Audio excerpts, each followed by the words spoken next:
Hola, ¿qué tal? Bienvenidos a True Crime, la huella del crimen. Hoy tenemos con nosotros a Santiago Fernández. Él es un invitado muy especial. Recordaréis que empezamos las entrevistas en este podcast con Félix Ríos y bueno, él nos trabajaba en un proyecto llamado el Proyecto Prometeo y que a mí personalmente me pareció muy interesante. Pues hoy tenemos con nosotros a uno de sus voluntarios que nos va a contar más en profundidad quién es y a qué se dedica este proyecto. Hola Santi, bienvenido a la huella del crimen.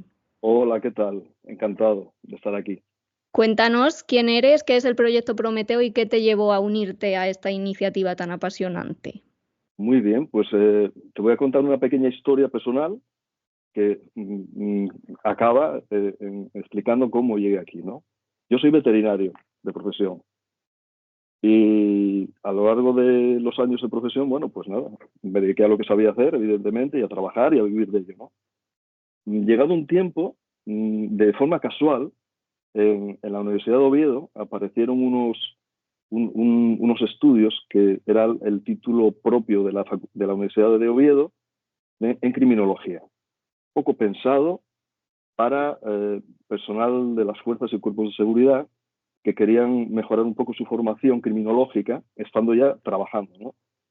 Eh, Me atrajo la temática de las materias que tocaba el curso, disponía de tiempo y me venía muy bien, porque era por las tardes y no trabajaba, así que me decidí a empezar esos estudios. Estamos hablando de quizás 2010, 2011, bueno, hace ya bastante tiempo, ¿no? Me gustó, me fue gustando más, cada vez me gustó más toda la temática que se trataba en los estudios de criminología. Acabé el título propio, que eran 3 años solamente, y después acabé la licenciatura en Alicante, perdón. Era, teníamos la posibilidad de hacerlo de forma semipresencial, con lo cual me permitía trabajar y en algún periodo pues ir allí a examinarme, ¿no? Total, que acabé siendo licenciado en criminología. A raíz del contacto con el mundo de la criminología, pues un día apareció por Oviedo Félix haciendo una presentación de algún caso en los que estaba trabajando o había trabajado, ¿no? Me gustó la forma de trabajar y solicité ser voluntario dentro del proyecto Prometeo. Y así acabé. Esta es la pequeña historia que explica por qué acabé ahí. ¿Vale? Muy interesante, porque de ser veterinario a terminar en la criminología. Sigo siendo veterinario, que es de lo que vivo, ¿eh? Lo que pasa es que tengo mi vida un poco dividida, ¿eh? Me dedico a la veterinaria, profesionalmente me encanta, trabajo con animales de compañía y tengo una fase pues, que es de criminología, con lo cual mi cerebro está un poco siempre ambivalente, ¿no? Entre, que al final no es tan diferente como ya habréis averiguado o averiguaréis, ¿no? Entre una investigación de una enfermedad humana o animal, me da igual, y una investigación de un hecho, ¿no? Del tipo que sea, delictivo, desaparición, etc. Al final no hay tanta diferencia, es un método científico que se entrecruza muy fácilmente. Y cuéntanos cómo es el trabajo en este proyecto Prometeo. Pues el trabajo en el proyecto Prometeo tiene un núcleo que es Félix, que es al que llegan normalmente las demandas de ayuda. La demanda de ayuda pues suelen ser familiares de personas desaparecidas, que no han sido halladas, obviamente, familiares de víctimas que, por lo que sea, no se llegó a resolver el caso y no se sabe quién fue el autor del asesinato, homicidio o el hecho que sea, o la desaparición. Y como, no, como están en esa tesitura de muchas veces llegan un poco apretados, ¿no? Porque dicen, se va a cerrar el caso, se va a sobreseer para siempre ya y no tenemos resultados, pues a veces llegan un poco desesperadamente, ¿no? A ver si podemos darles alguna opción. Bueno, algunas veces se consigue reabrir el caso, otras no. Bueno, es muy variable todo, ¿no? Pero sobre todo es eso. Víctimas que recurren a la asociación con la idea de intentar abrir alguna vía de investigación que no se haya abierto o eh, revisar cómo fueron las diferentes vías de investigación para ver si se puede aportar algo más de lo que ya se hizo, ¿no? Que normalmente son investigaciones exhaustivas por parte de las fuerzas y cuerpos de seguridad, y nosotros lo que hacemos es eso, pues poner todo nuestro empeño en revisar esos procedimientos, revisar las pruebas Y bueno, pues algunas veces se nos ocurre hacer algo novedoso, ¿no? Por muchas razones. Mira, recuerdo un caso que simplemente habían pasado quizás 15 años o 10 y dijimos, vale, si no sea yo ADN en esta muestra en ese momento, a lo mejor ahora con las nuevas técnicas sí es posible. Y así fue. Bueno, cosas así, pues se pueden, a veces a fuerza de insistir, puedes llegar a alguna conclusión, ¿no? Y abrir alguna vía de investigación. Entonces, así, por la vía que sea, por amistades, por información en redes sociales, eh, llega a los oídos de víctimas que necesitan que les echen un cable, pues que hay una asociación que puede dedicarse a ello, ¿no? A intentar revisar los casos que están apagados, muertos o fríos, ¿no? Como queramos llamar. ¿Y cuál es el proceso? ¿En qué os basáis a la hora de decidir cuáles de los casos investigáis y cuáles no? Porque me imagino que os llegarán muchísimos. Claro, normalmente hay una prioridad en función de cuándo va a prescribir el caso, ¿no? Bueno, si hay alguno que va a prescribir en poco tiempo, porque esto no se hace rápido, somos voluntarios, tenemos otras actividades, entonces no es rápido. A veces los expedientes son monstruosos, muchos tomos de información, entonces, bueno, si hay alguno que está próximo a prescribir, pues casi nos focalizamos más en esos, ¿no? Para ver si encontramos algo antes de que prescriba. Después, casos que están quizás más en activo y de alguna característica, bueno, yo qué sé, la desaparición de una persona, de una chica, como fue el caso de Caroline del Valle en Barcelona, pues bueno, la verdad es que nos invertimos mucho tiempo en ello, ¿no? Hicimos trabajo de campo incluso porque bueno, era un caso que nos llamaba la atención por la juventud de la chica desaparecida. Eh, Quiero decir que a veces hay que recolocar los casos, ¿no? Decir, bueno, pues vamos a darle más prioridad a este, vamos a dedicar todo lo que podamos entre todos a este caso, porque requiere eso, ¿no? Antes de que se prescriba la situación, porque es un caso, a veces influyen también los casos mediáticos, como puedes imaginar, ¿no? Que también hace que influya un poco la toma de decisión. Pero bueno, en general vamos por orden. Si no hay una prioridad muy clara, vamos por orden, ¿no? Según demanda, pues nos ponemos con un caso. Salvo que Félix decida, por el motivo que sea, oye, vamos a apartar un momento esto, que tenemos este caso, que tenemos que intentar dar una opinión o un intento de solución lo antes posible, ¿no? Pues bueno, se van recolocando llegado el caso. ¿Y por dónde se empieza a investigar en estos casos que, por ejemplo, han pasado ya muchos años desde que ocurrieron? ¿Por dónde, por dónde empezáis? ¿Cuál es el inicio? Vale, pues mira, cuando nos proponen una revisión de algún caso y llegamos al acuerdo de que, vale, vamos a hacerlo. Normalmente nosotros trabajamos de una forma altruista, como mucho los gastos a lo mejor de desplazamiento, si hay que ir a algún sitio, o las fotocopias, ¿no? de expedientes.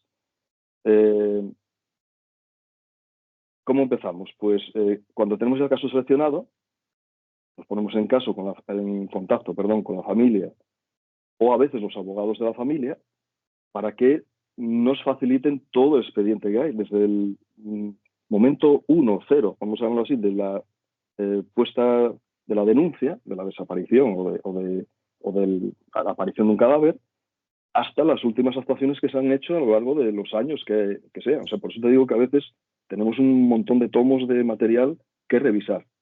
Y a partir de todo eso, pues hacemos una revisión de todo el material, desde la página 1 hasta la última página del expediente, vamos haciendo nuestras anotaciones, ponemos en común nuestras observaciones y a partir de ahí decidimos qué línea de trabajo seguir, ¿no? Digo, a ver, quizás con esto que aparece por aquí podemos solicitar que se haga una nueva prueba de ADN. O tenemos que entrevistar a esta persona porque quedó un poco en el aire lo que dijo cuando declaró ante la Guardia Civil o la policía. Ese es el método de trabajo. Y me imagino que será muy complicado, ¿no? Porque en cuanto a las pruebas de ADN, bueno, son pruebas que están ahí, pero cuando tenéis que tirar de algún testigo que, por ejemplo, han pasado varios años desde el caso, puede que haya olvidado información vital o que su recuerdo haya cambiado y eso os afecte, ¿verdad? Claro, y al contrario, hay veces que un detalle que no se tuvo en cuenta en el momento, pues sirve para tirar del hilo. Recuerdo un caso que yo no participé ahí, pero había participado Félix, que creo que entrevistó Quiero recordar que un taxista que había llevado, no sé si a un sospechoso o la víctima, no recuerdo, ¿eh? Pero la cuestión es que, por lo que le dijo el taxista, se abrió una vía de investigación, ¿no? O sea que a veces por las situaciones más inesperadas puedes tener el punto de inicio, ¿no? de abrir una vía que no se había abierto hasta ese momento. ¿En cuántos de los casos que habéis investigado habéis conseguido aportar algo de luz a la familia o a la persona que os ha pedido que se reabriera, bueno, que pusierais el foco ahí? Es muy variable, no hay muchos, desgraciadamente. Date cuenta que los casos están súper trabajados por los cuerpos y fuerzas de seguridad, ¿no? Y recuerdo en Canarias, el de Correa, Toño Correa, que logramos abrirlo aportando algún informe más de otras posibilidades de cómo habían transcurrido los hechos, pero meses antes de que prescribiera. Sí se abrió, pero no sirvió. El caso del carpintero Oviedo, eh, también, ese fue lo de la prueba de ADN precisamente. Había un esputo en el lugar de los hechos, ¿no? Del que no se había obtenido ADN en un primer momento. Pero como se conservaba la muestra todavía en el juzgado, pues a través de la petición, pues logramos que se volviera a analizar. Varios años después, con mejores técnicas, y se llegó al ADN del perfil del sospechoso. Bueno, en este caso del asesino. ¿Es muy difícil que se reabra un caso cuando está ya cerrado? Claro, sí, es tremendamente difícil. Están sobreseídos, ¿no? Provisionalmente, hasta que ya pasa el periodo de prescripción del delito, ¿no? Entonces, es tremendamente difícil. Tienes que aportar unos argumentos muy sólidos, ¿no? Para que el juez o la jueza que lleve el caso lo vea bien. Diga, pues mira, sí, me parece que es una línea interesante, ¿no? Por eso que no se consigue fácilmente, ¿verdad? No se consigue fácilmente. Otras veces, las víctimas no buscan exactamente llegar a la conclusión definitiva judicial, porque ya prescribió, pero quieren nuestra opinión para ver para ver qué opinamos de cómo fue todo, ¿no? Del caso, si lo que ellos piensan que ocurrió fue así realmente. Si, hay veces que alguna víctima, recuerdo algún familiar de una mujer desaparecida que, bueno, al final se encontró su cadáver flotando en el agua, ¿no? En el mar. Estaban varias de sus hermanas absolutamente convencidas de que tenían algo que ver el marido de la víctima y la hija. Fíjate tú, qué tema serio, ¿no? ¿Y en qué se basaban? Que a veces ves estas cosas tan superficiales, pero es que ocurre muy habitualmente. Se basaban en que no veían un sufrimiento muy, muy intenso por la falta de la mujer y la madre, en este caso. Fíjate tú, las madres, o sea, las hermanas, sospechaban que algo tenían que haber hecho. Bueno, pues hicimos una revisión de todo el caso, haciéndoles el favor, y bueno, nuestra conclusión fue que había sido una muerte natural, bueno, entre comillas, ¿no? Realmente decidió suicidarse esta mujer y todas las pruebas llevaban a que había sido pues, una muerte ahogada. Por la situación, pues bueno, llegamos a la conclusión de que lo más probable es que se hubiera suicidado. Pero fíjate tú que a veces la familia también tiene ya sus orientaciones, si quieren confirmarlas o que las descartemos, ¿no? Pasa un Y poco de todo. cuando una familia tiene ya, por ejemplo, su teoría y vosotros le decís otra, ¿es fácil que la acepten o prefieren seguir quedándose con la suya? Bueno, pues normalmente la aceptan. Les hubiera gustado muchísimo que se confirmara su hipótesis, ¿no? Pero normalmente recurren a nosotros porque consideran que podemos ser objetivos, ¿eh? Porque muchas veces, siendo familiar de una víctima, bueno, la objetividad a veces está un poco limitada, ¿no? Por el sentimiento que hay. Entonces, sí, lo admiten, normalmente sí, normalmente sí. Y vosotros que nos habéis contado que sois voluntarios, ¿con qué obstáculos os habéis encontrado? ¿Os habéis encontrado con falta de recursos, por ejemplo? Afortunadamente tenemos a Félix, que es un cazador de recursos.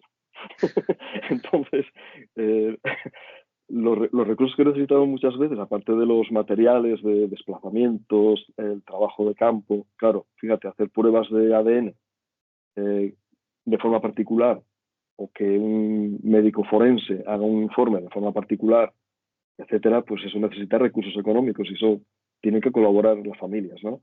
Pero, como te decía, Félix tiene un espectro tan amplio de conocidos de todos los ramos relacionados con la criminología y otras ramas que no tienen que ver, que siempre tiene algún contacto que echa una mano. Por ejemplo, algún médico forense o antropólogo forense, evidentemente mucha gente que trabaja en cuerpos y fuerzas de seguridad.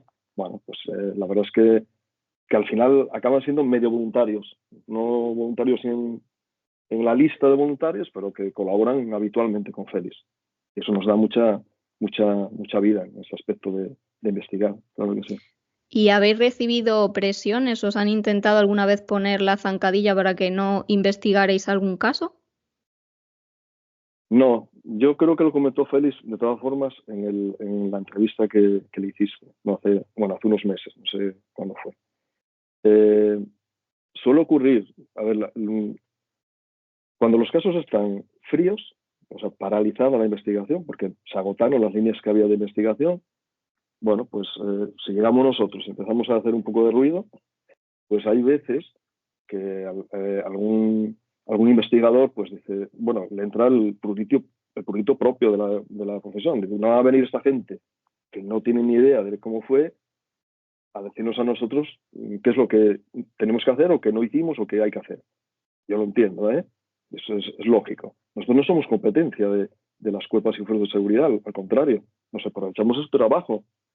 Han hecho la mayoría de las veces un trabajo muy exhaustivo. Lo único que tenemos, qué aportamos extra, que somos un grupo de 4 o 5 personas que van a revisar todo el procedimiento que se ha hecho desde el principio. Que somos humanos, ellos también, y se pudo haber escapado algo, nada más. Solamente lo que tratamos es de aportar, no de competir. Faltaría más, no es el objetivo nuestro. Pero aún así, yo entiendo que hay algunos investigadores que dicen, estos vienen aquí a estorbar, vienen a meter la pata o a complicar algo, ¿no? Si está la cosa en activo, normalmente no podemos meternos porque está en activo. Solamente intentamos trabajar en casos que no se está trabajando en ellos actualmente. Precisamente por eso no se puede interferir en las investigaciones, lógico, ¿no? ¿Tú recuerdas cuál fue el primer caso que te tocó revisar? Yo creo que fue uno en Asturias, que es donde vivo, y fue de una desaparición, quiero recordar, de los años 90. O sea, imagínate la historia, ¿no? Fue muy interesante, súper interesante, pero nunca llegamos a encontrar sospechamos que el cadáver de la persona, ¿no? Si tenemos una mediana idea de cómo pudo haber sido todo el proceso, pero no llegamos a encontrar los restos, ni nadie al final se declaró culpable, vamos, para entendernos. Pero sí, fue un caso muy interesante. Tuvimos mucho trabajo de campo, porque al tenerlo cerca de casa, en ese momento trabajamos en el equipo 2 o 3 personas aquí de Asturias y nos desplazamos varias veces al entorno donde había ocurrido el hecho, ¿no? Era el caso de una señora que había desaparecido así unas navidades más o menos en tiempos invernal y bueno, pues muchas sospechas recaían supuestamente sobre el marido, que tenía algún indicio de haber sido maltratado, ¿no? en vida de la desaparecida y sospechamos que fallecida. Y vosotros que habéis investigado de todo, tanto homicidios como desapariciones, ¿cuál dirías que es el más duro? Yo el más duro son los que hay niños de por medio. Todos los que hay niños de por medio, porque yo creo que le pasa a cualquier, ¿no? A cualquier investigador, cuando estás viendo la descripción de los hechos, la descripción forense de las lesiones que tienen los cadáveres, ¿no? Yo me hago la escena. Yo creo que es algo natural. Te haces la escena de cómo ocurrió, ¿no? Entonces, a veces veo hasta la cara de expresión de las víctimas cuando estoy leyendo un informe forense, ¿no? Y pensar en los niños y el pánico y el horror que tuvieron que vivir en los últimos segundos de su vida es una cosa que que me toca, la verdad. Cada vez que tenemos un caso en el que hay niños que fueron asesinados, es para mí lo más doloroso, ¿no? Debe ser muy difícil llevarte luego eso a la cama y tratar de no pensarlo, ¿no? Porque debe ser durísimo. Ya, bueno, a ver, sí, pero es que esto pasa en todas las profesiones que tienes que enfrentarte a situaciones desastrosas, ¿no?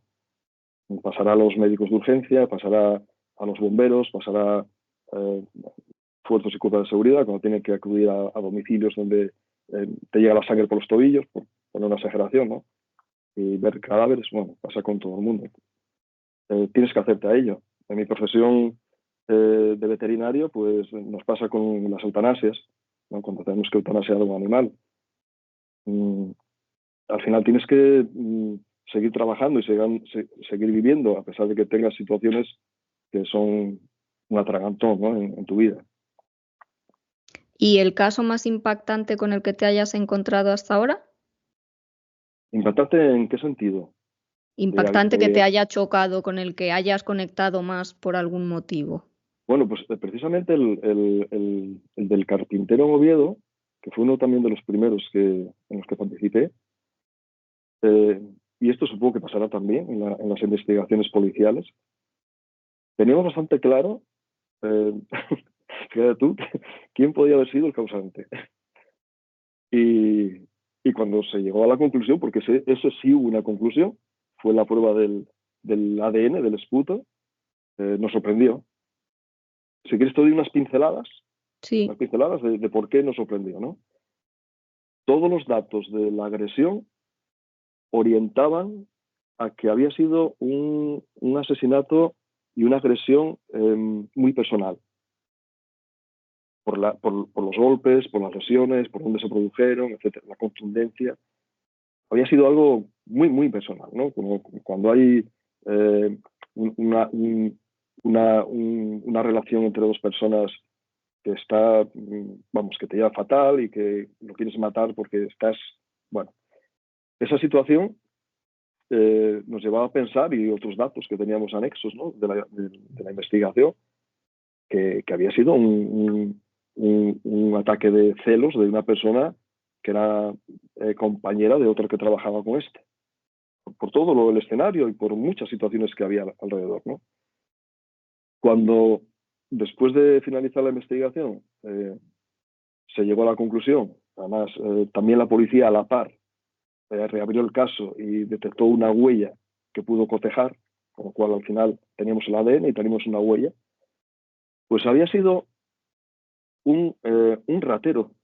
Un ratero había cogido calderilla de la caja del establecimiento que estaba cerrado al mediodía, y este pobre hombre que se quedaba allí a comer y a dormir la siesta hasta que entraba por la tarde el resto del personal, pues lo mató con una barra de hierro dándole golpes en la cabeza hasta que murió. O sea, una cosa sin sentido, ¿no? Entonces nos sorprendió enormemente. Y Fue en este una sorpresa. caso, esta persona fue detenida. Esa persona, fíjate lo que son las cosas, al final, cuando se llegó a la conclusión de que era él, estaba cumpliendo condena por otro delito de poca monta, también, así en plan, o trapicheo o robo o algo así. Y no sé si fue consecuencia de que se llegó a la conclusión de que era el que había participado en el asesinato de este hombre, el único, se suicidó en la cárcel. No pudimos saber por qué actuó de esa manera, no pudimos saber qué motivó esa agresividad con una persona que estaba durmiendo en otra planta de la nave donde accedió para coger 4 monedas. Vamos, que nos quedamos un poco mm, muy despistados, ¿no? con esa situación. No era esperable. No era esperable que ese hecho tan cruento hubiera sido por un autor que no tenía nada con él personal y que iba simplemente a ver si hurtaba algo, ¿no? de la nave, robaba. No sé, ese sí que nos sorprendió un montón, ese caso. Y no pudimos saber nada. De hecho, escribió una carta de despedida a modo de, bueno, pues despidiéndose porque se iba a suicidar, supongo que de la familia, Y no pudimos tener acceso a esa carta porque decíamos, bueno, a lo mejor en la carta pone o se culpabiliza y dice, ¿por qué? ¿No? A lo mejor ahí había algo que no sabíamos. Pero vamos, en principio no había ninguna relación con el fallecido. Y bueno, cosas que te sorprenden, la verdad. ¿Y os habéis encontrado con algún caso que hayáis resuelto y el crimen ya hubiera prescrito y esta persona no haya terminado yendo a la cárcel? Porque eso debe ser devastador para la familia. Ya sabe quién ha sido, pero que esta persona no tenga justicia. Ya, no recuerdo ahora, creo que no, ¿eh? Igual Félix, que tiene más bagaje, igual tiene alguno, pero yo ahora mismo de los que participamos nosotros, no. No. Solamente, ¿sabes lo que ocurre muchas veces en los homicidios o desapariciones? La policía, la Guardia Civil suele tener un sospechoso, ¿no? O uno, o dos, o tres. Y a veces están absolutamente, también nos pasa a nosotros, ¿no? En alguna situación. Estás casi convencido al 99%. O sea que muchas veces se conoce al malo, pero si no tienes las pruebas para que sea juzgado y sea condenado, no te sirve de nada. Pues eso a veces, y las familias muchas veces también te apuntan a la persona, ¿no? Pero que se haya confirmado después no recuerdo yo ahora. Casi. Confirmado de una forma fehaciente, ¿no? Al Eso 100%. es. Quería hablar ahora de uno de los casos que habéis investigado en el proyecto Prometeo y es el caso de la familia Barrio, que aquí en este podcast hablamos largo y tendido en un episodio de aquello por la brutalidad de los hechos, ¿no? Os lo recuerdo un poco por encima. Una familia de 3 miembros fue asesinada en Burgos en junio de 2004, el padre, la madre y el hijo pequeño, porque el mayor en aquel momento estaba en un internado a varios kilómetros de allí. En este caso nunca se supo al culpable, se señaló que pudo ser el hermano, se investigó también si hubiera podido ser un vecino de la zona, porque este hombre tenía cierta influencia, pero por aquel crimen no hay ningún condenado. Perdón. ¿En qué momento revisasteis vosotros el caso?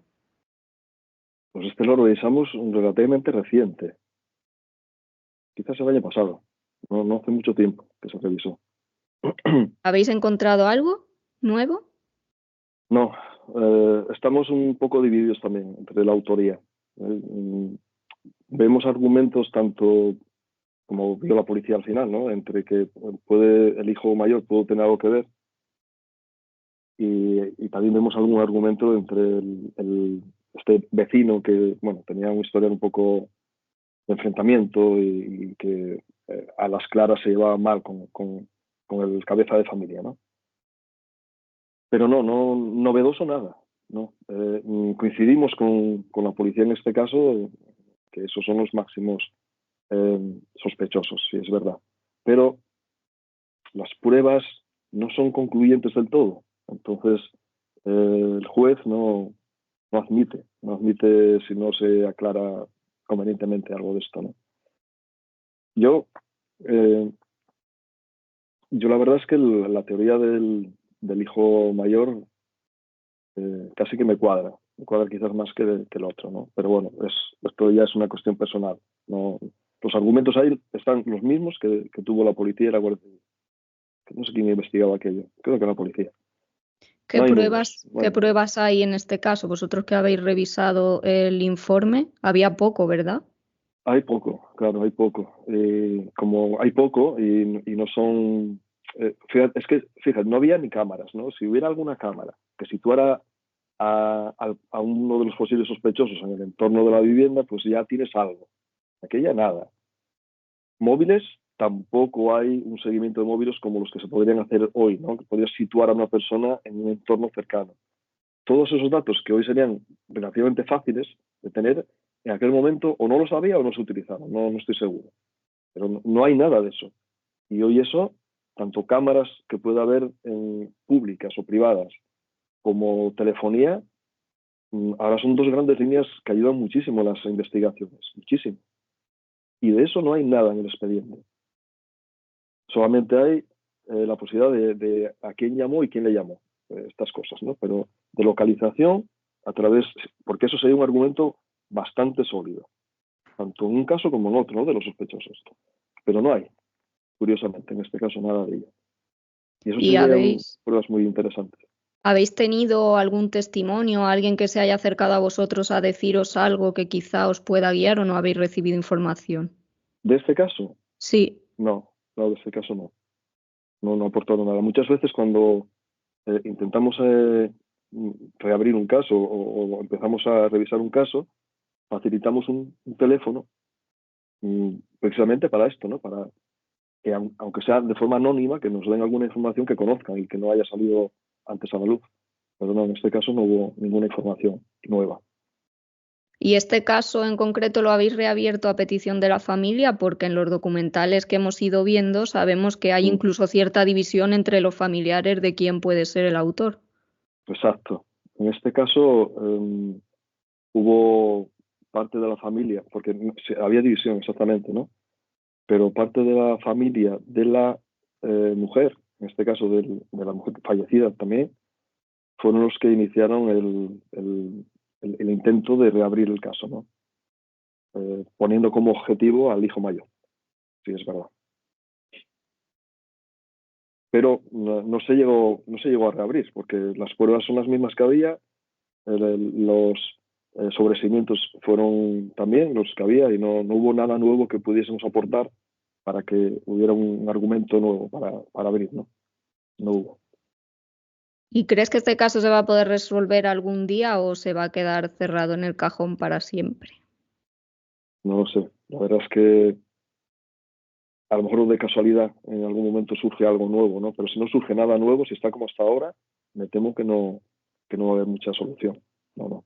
Tampoco hay pruebas de ADN que orienten algún sospechoso en la escena del crimen. La verdad es que hay pocos datos. Hay muchos datos circunstanciales, pero pruebas objetivas concretas, ni una. Es un caso muy complicado y otro de los casos complicados que también has estudiado y que me gustaría mencionar es el de Caroline del Valle, una chica que desapareció sin dejar rastro en marzo de 2015 en Sabadell y desde entonces no se sabe absolutamente nada de ella. Su madre, Isabel Movilla, sigue pidiendo justicia y por favor que alguien le arroje luz sobre qué pudo ser de su hija. ¿Qué descubristeis vosotros revisando este caso? Pues en este caso, lo que descubrir, entre comillas, es confirmar las sospechas de un sospechoso como quizás el prioritario, ¿no? En cuanto a posibilidades. Eso sí lo confirmamos. Por todo el discurrir de la situación, ahí sí hubo localización de móviles, por ejemplo, y hubo unas situaciones que nos llevan a pensar que el sospechoso objetivo es el que realmente es. Pero no apareció el cadáver. El cadáver, perdón, igual me he pasado un poco, ¿no? No apareció Caroline del Valle, ni viva ni fallecida. Entonces eso complica muchísimo la situación también a la hora de investigar y de reabrir el caso, ¿no?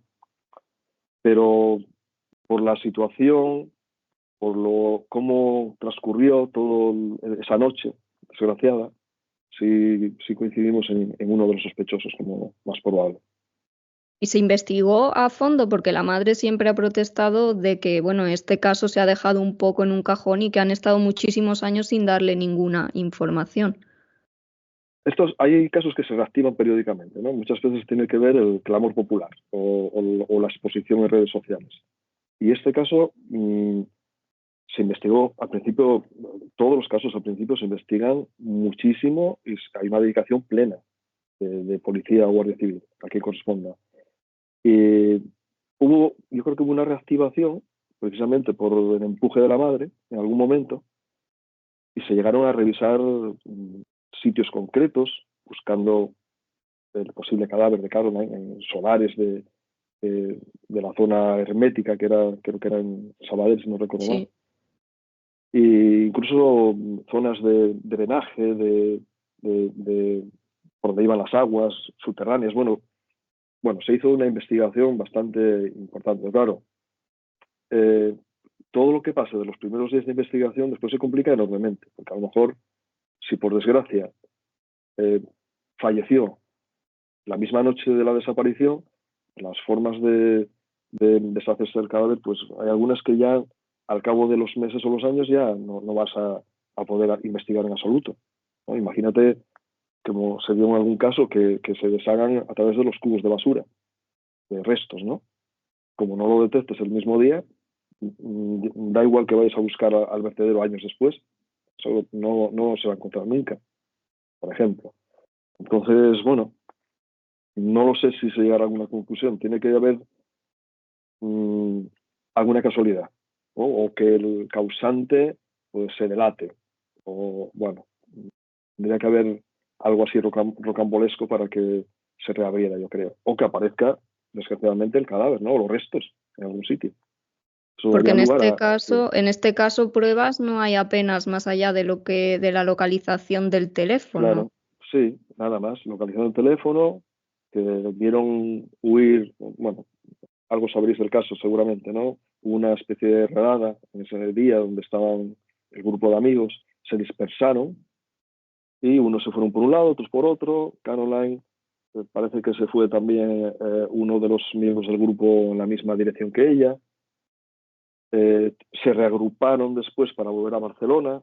Faltaba Caroline y faltaba este chico. Y después cuando estaban en Barcelona, este chico llegó solo, al cabo de horas. Entonces, bueno, hay pruebas ahí que te orientan a que podría ser o tener algo que ver, ¿no? De alguna manera. Pero no hay más que eso. No hay más que eso. Y sí es verdad que las localizaciones telefónicas nos hacen coincidir en el entorno, claro. Un entorno que tiene una variabilidad de metros, no es justo en el mismo centímetro del plano, ¿no? Entonces, bueno, no es fácil. Con las pruebas que hay hasta ahora, yo creo que no va a ser posible resolverlo. ¿Crees que se quedó quizá alguna vía sin investigar o crees que la policía iba en esta línea que nos comentas de este sospechoso? Sí, yo creo que este era uno de los sospechosos, sí. Creo recordar que sí. Yo creo que hicieron un buen trabajo en la policía. Lo que pasa es que, claro, para las familias nunca es suficiente. Si no aparece tu persona desaparecida, no es suficiente. O si no aparece la persona que cometió el asesinato de un familiar, nunca va a ser suficiente hasta que se resuelva todo, ¿no? Por mucho que se haga. ¿Se pueden hacer las cosas de otra manera? Mejor, ¿no? Pues yo creo que en casi todos los casos que revisamos hubo una intervención correcta, hubo a veces apoyo de organismos superiores, por ejemplo, yo qué sé, de una unidad más especializada dentro de la policía o de la Guardia Civil. Bueno, yo creo que se trabajó bien. Lo que pasa es que es lo que te digo, si no hay unas pruebas claras y fehacientes, da igual que vayas a juicio, no va a servir de nada. Entonces, si no puedes llevar a juicio las pruebas que demuestren absolutamente lo que ocurrió, va a ser complicado que nadie salga acusado, ¿no? Que acusen a nadie. Yo personalmente creo que todos estos casos de desapariciones deben ser durísimos para la familia, ¿no? Porque la Claro, incertidumbre de no saber absolutamente nada, me imagino que os pedirán lo que sea, dar, aunque sea con el cuerpo y saber que esa persona no está claro, viva, sí, porque sí. vivir años. Uh-huh. Es peor la incertidumbre, quizás, que no el hallar el cadáver, ¿no? En muchos casos, sí, es verdad. De hecho, este caso que te comentaba de la señora que en los años 90 desapareció, sus hijos, que fíjate los años que tienen ya, son los que están muy interesados en saber qué pasó y que aparezca, ¿no? El cadáver, que es lo que se sospecha en este caso. Después de los años que llevan, o sea, que son muchos, muchísimos. ¿Vosotros en Proyecto Prometeo habéis conseguido resolver alguna desaparición y decirle a esa familia, al fin le ha pasado esto? Resolverlas, no, pero orientar a que esto tiene muchas posibilidades de que haya sido una desaparición voluntaria o no voluntaria, sí. Esas situaciones sí, se llegan. Estamos ahora precisamente en un caso activo que, bueno, todavía estamos en revisión, no te puedo dar conclusiones, pero la familia está absolutamente segura de que no fue una desaparición accidental ni voluntaria, que alguien tuvo que intervenir. Y bueno, yo, por lo que estamos viendo, según revisamos el caso, no se puede descartar que haya sido algo accidental.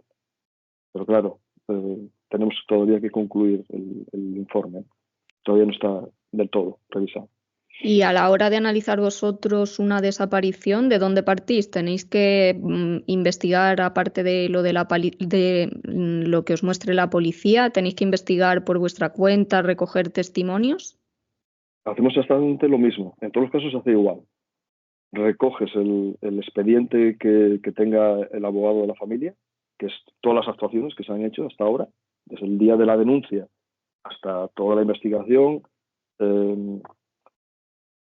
localizaciones telefónicas, interrogatorios, entrevistas a testigos, todo eso es lo que absorbemos, lo leemos, lo meditamos, sacamos conclusiones y a partir de ahí, pues en este caso probablemente vayamos a hacer un trabajo de campo.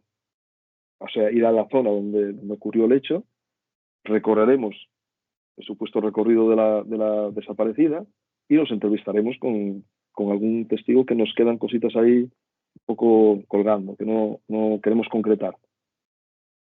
O sea, esa es la forma de trabajo en este caso. En vuestro trabajo has dicho la colaboración ciudadana es clave, ¿no? Necesitáis también que quien sepa se ponga en contacto con vosotros. Claro. Y para eso activamos líneas de teléfono cuando tenemos un caso, muchas veces local, ¿no? Entonces solemos funcionar a través de redes sociales de forma local, bueno, para que la gente, de casualidad, si alguien sabe algo o yo de alguien que podía saber algo, que se ponga en contacto de forma anónima y que colabora en este caso, ¿no? Sí, es importante. También lo hacen la policía y Guardia Civil, ¿eh? Solicitan colaboración, es muy importante.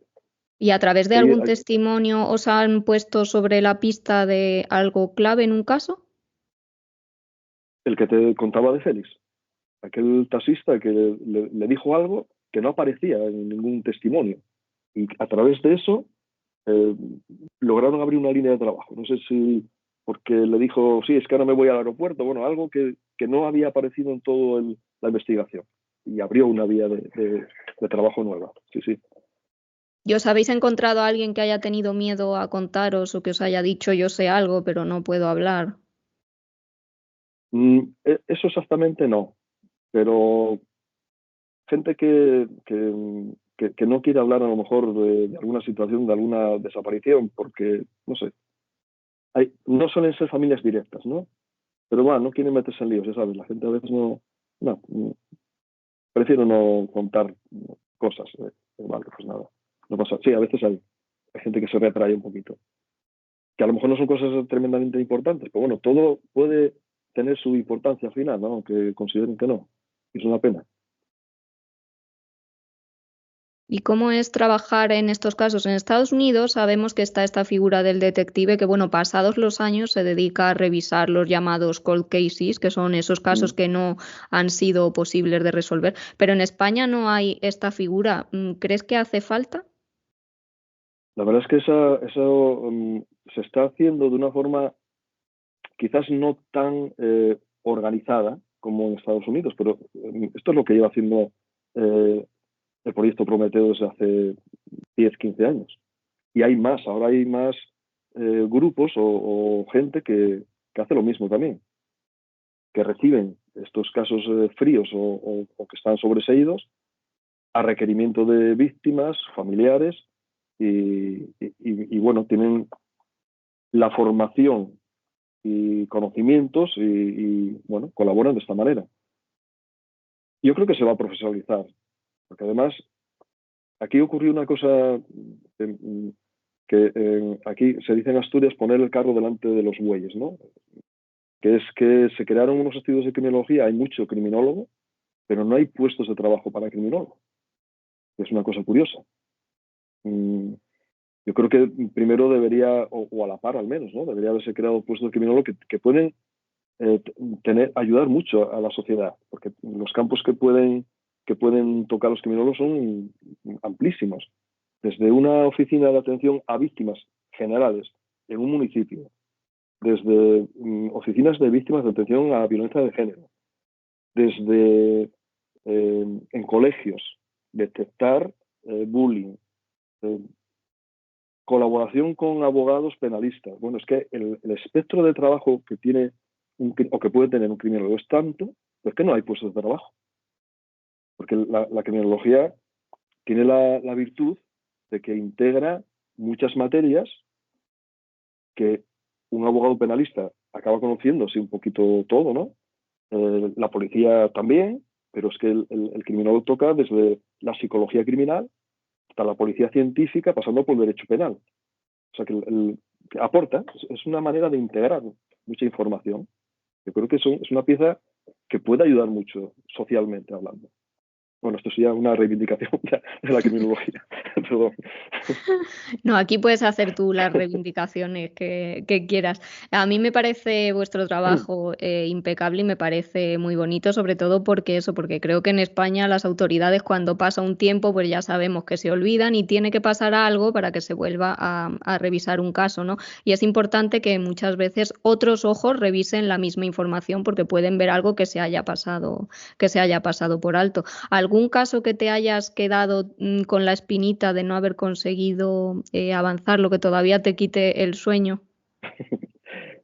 Suelo dormir bien, es una cualidad que tengo, pero todos los que no llegas a reabrir o a tener una solución definitiva, te queda la espinita para siempre, porque dedicas tu tiempo, dedicas tus conocimientos, hablas con el equipo, tratas de buscar alternativas, tratas de dar una solución a las familias y todo lo que no sea tener éxito para mí es una espinita. No me quita el sueño, porque bueno, vale, pero sí, te quedan ahí esas cosas. Bueno, pues por último, una pregunta que le suelo hacer a todos los invitados que pasan por aquí. ¿A quién te gustaría ver sentado en este podcast? Bueno, pues igual ya fue, ¿no? Porque no lo sé, no sigo fielmente tu podcast, ¿no? Hay para mí un referente en criminología que es Vicente Garrido, no sé si ya lo entrevistaste, ¿no? No, lo tengo pendiente, a ver si consigo contactar con él. O ya está. Mira, ya te empujo yo a ello también. Vale, genial. Yo te animo a seguir mi podcast. De acuerdo. y a pasarte por Lo seguiré. aquí. Y a pasarte por aquí las veces que quieras, hablarnos, pues bueno, del trabajo del proyecto Prometeo o de algún caso en concreto. Ha sido un placer, Santi, tenerte aquí. Y nada, lo dicho, si quieres decir algo más a mis oyentes. Solamente una cosa que no quiero interferir con tu trabajo, pero está organizada una jornada de crónica negra en Madrid, barrio de Hortaleza. Digo barrio de Hortaleza porque depende del número de asistentes, hay que buscar una sede diferente a la que tenemos pensada, ¿vale? Vale. La inscripción cuesta 30 euros y en ella vamos a hablar de diferentes casos que estamos revisando, miembros de los diferentes equipos del proyecto Prometeo. O sea que es un sitio ideal para conocer nuestro trabajo mucho más en profundidad, porque ahí vamos a hablar de casos concretos, investigaciones que estamos en este momento haciendo. Genial, pues tomamos nota porque nos gustan mucho hablar de todos estos casos. Perfecto. Fue un honor hablar con Félix y ha sido un placer hablar contigo también, Santi. Te agradezco mucho tu tiempo y lo dicho, cualquier cosa, aquí estamos si quieres pasarte otro día. Y muchas gracias a nuestros oyentes por estar ahí un día más. De acuerdo, pues muchas gracias a todo el mundo. Gracias. Gracias, Cristina. Hasta luego.